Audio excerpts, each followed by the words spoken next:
சாமி சரணம். சாமியே சரணமையப்பா.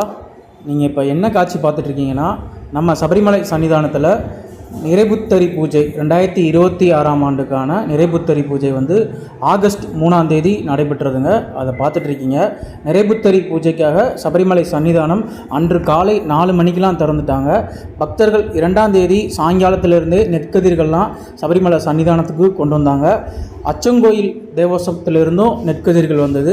அந்த நெற்கதிர்களையெல்லாம் நம்ம சபரிமலை மேல்சாந்தி மற்றும் தந்திரி 18ஆம் படிக்கு எடுத்துகிட்டு பூஜை பண்ணக்கூடிய காட்சிகளை தான் பார்த்துட்டு இருந்தீங்க. நிறைபுத்தரி முகூர்த்தம் சபரிமலை சன்னிதானத்தில் எப்போன்னு பார்த்தீங்கன்னா, ஆகஸ்ட் 3ஆம் தேதி காலையில் 5:40 6:20 வரைக்கும் தாங்க அதுக்குடைய முகூர்த்தம். கொட்டு மலையிலையும் வெள்ளத்தையும் நிலச்சரிவையும் பொருட்படுத்தாமல் பக்தர்கள் ஏராளமாக நிறைபுத்தரி வைபவத்துக்கு வந்தாங்க. அங்கே என்ன நடக்கும் அப்படின்னு நீங்கள் பார்த்தீங்கன்னா, நெற்கதிர்களை எல்லாம் ஊர்வலமாக நம்மளுடைய சபரிமலை சன்னிதானத்தை சுற்றி எடுத்துகிட்டு வருவாங்க.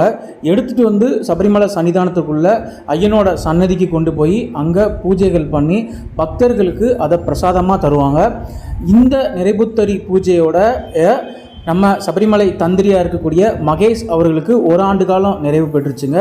அடுத்த மாத பூஜை, அதாவது ஆகஸ்ட் மாத பூஜையிலிருந்து அடுத்த ஆண்டு 2027 நிறைபுத்தரி பூஜை வரைக்கும் யார் இருப்பான்னு பார்த்தீங்கன்னா, ராஜு தந்திரி வருங்க. ராஜு தந்திரி உடல்நிலை காரணமாக காட்டி அவருடைய பையன் கண்டரு பிரம்மதத்தன் அவங்க இந்த ஆண்டுக்கான தந்திரியாக இருக்காங்க. இப்போ பூஜைகள் நடக்கக்கூடிய காட்சிகளை நீங்கள் பார்க்க போகிறீங்க. சாமி சரணம். சாமியே சரணமையப்பா.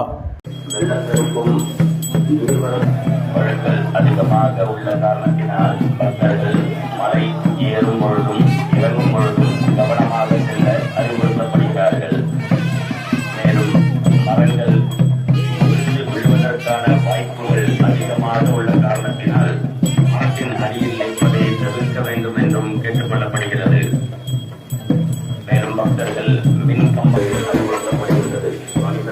சுவாமியே சரணமையப்பா.